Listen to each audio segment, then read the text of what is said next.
Welcome back, ladies and gentlemen. It's time now to meet with my guest for this edition of Women's World. She is an Egyptian architect who has a lot of experience. I have with me today Maya Tabakh. Hello, Maya. How's everything?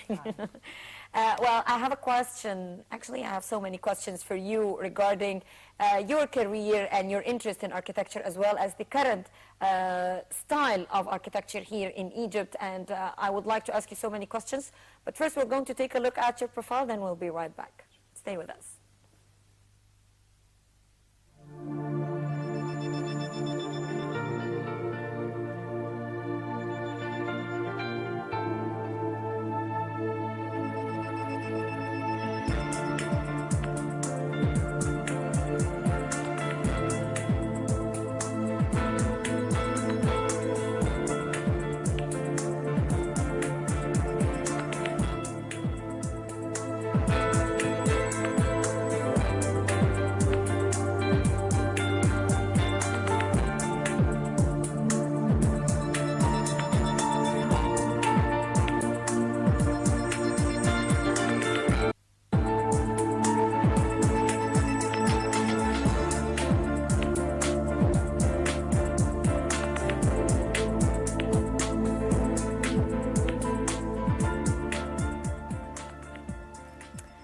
Welcome back. May, you graduated from the Faculty of Engineering, Alexandria University, and you chose architecture to be your career. So how did you develop passion for architecture? Well, as you just said, I am Alexandrian, and I used to go to the German school in Alexandria, which is the Deutsche Schule der Bochumer-Erinnen, and it's in Attarin. It's part of the old town of Alexandria. And I was living across the city, in the east of the city. So the school bus would take me every single day for 14 years of my life from the old east. Throughout the city. Exactly. So you got exposed to the various styles of buildings. And you wouldn't notice this. You wouldn't necessarily notice this as a child. But then you grow up with the scenery constantly changing in front of your eyes. And it's really, you can predict the time of the expansion of the city just by looking and watching from the window at the different styles that you come across. So it was very interesting to me as a child, and it grew up with me. And then back then, when I was still a student, a pupil at school, we still had a huge cosmopolitan community. The remaining, of course, it was much larger before. So you would be having a classmate whose mother was Greek, whose mother is German, whose mother is Austrian, whose mother is French, whose mother is Italian. We would all be at the same class, all of us together. And that gave just like a spirit of, wow, we were part of one same big family. So together with the scenery and the different styles, which were totally different from what you would see in Cairo, Alexandria had a certain flavor, let's put it this way. Yes. And the passion for this type of architecture grew up in me. So I decided to go to the Faculty of Engineering, Alexandria University, where I studied in architecture. Okay. When I finished my studies, my bachelor degree, I joined as a researcher, as a heritage researcher in one of the NGOs or societies that were dealing with this issue for 3 years, and I was so overwhelmed with the amount of information I received with regards to who was living in Alexandria, who did what, for whom, who were the architects involved, who commissioned whom, how was the city built, because Alexandria was totally bombarded in 1882 when the Brits bombarded the city, and it was totally rebuilt again according to European models. So it's new what we... European Mediterranean. Absolutely. Not just Mediterranean. French, some of it is... We do have a lot of British architects as well who practiced in Alexandria. So you see what we refer to as the Alexandrian architectural or urban heritage nowadays is nothing but the child of the early or late 19th, early 20th century. So it's not like Cairo where you have civilization dating back to thousands and thousands of years ago. Okay. But you would have a young child growing up. And but still, Alexandria maintained its its flavor for so many years. Absolutely, with all the amount of... Unlike Cairo, unlike a city like Cairo, where it keeps changing every decade. Yes, but the good thing about here is that you have the space to expand. So what Yes. usually happens is, I am the pharaoh now, I'll build my place. Next come the Greco-Roman, who didn't leave much of an impact here really, but the Arab period. They leave this aside and start focusing on their own new parts. Among them even, Qahira al-Fatimiyya is totally different from al-Mamalik, is totally different from... They just leave things and build next to them. So they don't destroy and build over Yes. the ruins. They do it in other places, Absolutely. and they keep the old Leave them thing. to decay Yes. naturally, smoothly. Yes. So that's fantastic here. While in Alexandria, it's a linear city. Yes. So we don't have this luxury of the space. So what happens is whoever is here at the moment has nothing else to do but build on top of what was there before them. The remains. Absolutely. So it's layers. Alexandria is a vertically layered city. Okay. Today, we don't even have this luxury of expanding properly outside our boundary. We're so limited. The sea in the north, the lake in the south, it's not that flexible. So they started with vacant plots to build on, and once those are completely occupied, they turn to humble buildings and then villas, and that's why we have the big issue of demolition nowadays in Alexandria, unfortunately. It's a big issue. And it also, Alexandria is on levels. I mean, Yes, it's- not necessarily. I've seen levels in this Some, city. yani, part of it, Slopes. but it's plain. Let's call it this way. The majority of the land is plain, with some spots elevated. Yes. I have a question for you now. We have the famous style of Hassan Fathi, who actually he's called Sheikh al-Ma'mariyin, or Abu al-Ma'mariyin, the the father pioneer, of... the pioneer or the godfather Absolutely. of architects. And he didn't invent anything. He just revived what was there in ancient times, what was there thousands of years ago, the Nubian style in particular, which allows the building to be built in a very small, plain style that allows the light in, and it's at the same time very colorful and very beautiful. Why haven't we applied this style, or even came with a certain characteristic of style for Egypt? Because we're so eager all the time to take from the other. Hassan Fathi was a very smart man. He understood who he was, he understood what the nature around him is providing him with, and he understood very well his climate.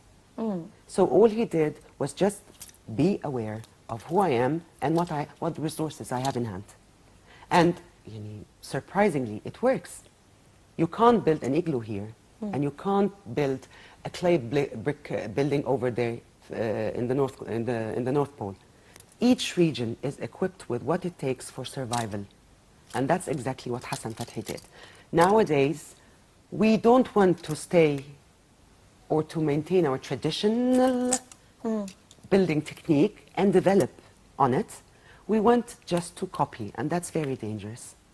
It costs us a lot of energy, it costs us a lot of money, it costs us a lot of resources, and it's tasteless. Now that's my concern, because we have so many buildings that look ugly. Yes. They are just ugly, especially the buildings that were built during the 70s and the 80s, and those blocks that lack any kind of beauty, unlike the buildings in downtown Cairo, for example, where you find an exact copy of downtown Paris, or the Khedive Khedive al-Cairo. Cairo, exactly. So you can notice the beauty of the building, although it is really, it needs, of course, it needs renovation, but still it's a beautiful building. You can see some beauty in it, unlike the buildings that were built in the 70s and 80s that lack any kind of beauty, and they are colorless, shapeless, tasteless, everything that has less in the end of the word. And I wondered, I mean, Cairo is a very cosmopolitan city. It's a melange of so many cultures that came in it. How can the architectural style of Cairo be so ugly and so spreading all over the city? Well, if you call that ugliness in Cairo, you have to take a look at the rest of the cities around you. I mean, Cairo is still very advantaged in that, with this regard. You can't just ignore the economic factor. And this is what I learned later on during my studies in London, because I did my master's degree from University College London in heritage sustainability. And there it was the first time for me to notice something very important, that sustainability, particularly that of architecture or of the urban life in general, is about three legs that have to be balanced. It has to be economically sustainable, it has to be environmentally sustainable, and it has to be socially sustainable. When you have an intermediate phase, a transmission, a trans phase between an economic era and another, or a political era and another, or a change of rule era and another, this reflects severely on the architecture. Remember when I was telling you about the line, the coastline that I was witnessing as a child on my school bus? That exactly tells the story of the political, social, cultural, historic development of the city throughout the last century. Yes. Fascinating. So what you see now as architecture produced in the 70s and the 80s, you can't just look at it without referring to how did the country look like back then? What was the economic situation? What was the political situation? What was the mission of the back then strategy? And then you would understand, you would come to realize that it was about mass production. It was Exactly. about, we don't have time, let's build, let's build, let's build. We have a population growth, explosion. We have population growth nowadays, Mai, and we are expanding in new areas in the suburbs of Cairo. We extended to the 5th settlement, to the 6th of October Sheikh city, Zayed, Sheikh Zayed, and all these new cities that emerged, and then compounds started to emerge and people start to build. And in both cases, they try to get back to the old style of villas and the Very architecture. dangerous, Yes. if you allow me to comment on that. How do you see that? I would like your comment on that. Very, very dangerous. Very, extremely dangerous. Number one, this idea of a compound city or a satellite city or a gated community is so alien to our culture as Egyptians. We haven't known this before. Yes. We were all It's very part... westernized. Yes, yes, but not even in Europe. I mean, you don't see that in Europe, not even the new settlements. Even if you were talking about a new development somewhere, Yes. it's a part of, it's a new development, but within the city. There are no gates, no fences, and that is very socially dangerous. Okay. Extremely. Number two, I believe that recently, although we were supposed to have been very exposed to the other, in general, due to internet, due to better education, due to many, many factors, but culturally we were very enclosed. So whenever somebody now wants to do something of value or glamorous or good or chic or whatever, the only thing to refer back to is how they used to build 100 years ago. Imitate, not innovate. So it looks ridiculous because they were different proportions, they were different functions, they were different scales of building, they were different, etc. So it's very ridiculous to just copy the vocabulary, the facade vocabulary, not just even the composition of the building. You just copy items, Yes. architectural vocabulary from the facade and just you insert it, you copy and paste it on a new concrete building. So it's a mimic, it's ridiculous. Totally ridiculous. It's again losing your identity in this respect. Totally. Totally. We'd have, you know, those blue glass facades, we call them curtain walls, or they are very famous in the Gulf area or in some Western countries, where you have skyscrapers full of glass. Yes. Okay, and this glass is, I don't know, it's fashionable to have it in blue for a reason, I don't know why. Yes. And then It's in commercial buildings. It's very... and office buildings, office etc. building. And then they do it here as well in residential villas, but then they use architraves and vocabulary from neoclassic or classic architecture. So you just take a look and why? What is this? Either you go modern technology and pay a huge bill for ventilation and electricity, etc., and technology, or you just stay humble and use traditional techniques. But what is this mix? It's not even... It doesn't make any sense. No, I refer to it as the post-modern classicism, which is ridiculous. Yes. I also have a question in this regard. Now, I have visited so many European cities, and when I visited Barcelona, for example, they were so fascinated by Gaudi, I mean, look at Gaudi. He changed the face of Barcelona. He gave architectural style to Barcelona. He made Barcelona very specific and characterized by its own style. And they refer to him as the god of architecture there. And I was wondering, I mean, since the ancient Egyptians until now, why haven't we had just one architect who would actually change the face of Cairo and give it a special style? Regardless of that style, how would it be? I don't care how would that architectural style would be. But like a flavor, you see the city and you see that someone like Gaudi changed the face of Cairo and gave it a special style. Whether the style is Mamluk, Fatimid, Islamic, Pharaonic, modern, European, I don't know. How do you see that? Because, to answer your question, which is a very interesting question, Gaudi did not reveal the glory of his ancestors. He invented revolutionary art, the Art Nouveau. Good. Why And he didn't gave we it do a something face. like that? Well, the floor is open. Yes, Artists for are all open. these years, why didn't the floor see anyone come Because to it? I believe that people may have some confidence problems in imposing new ideas. So to stay on the safe side, let's just copy.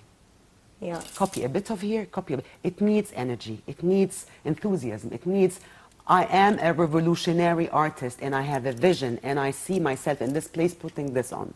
And you will find someday he or she will come. Speaking of which, yesterday we were celebrating Science Day, and President Abdel Fattah al-Sisi focused on youth and the ability of youth and innovation. I would like to relate that to the topic we're talking about. Excellent. And he also allocated and called on investors and NGOs to help in giving awards and funding young people and innovators.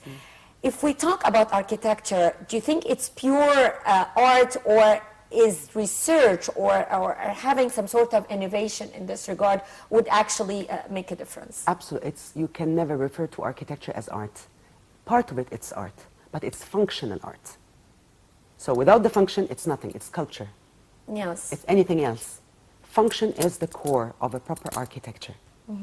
So talking about function, of course, well, you have a lot of materials to research what is more sustainable nowadays with what we have available. How can we improve the efficiency with this climate change, etc., with the greening of the roof, with the passive ventilation. Greening of the roof. Very important point, greening of the course. roof. Well, we have the sun.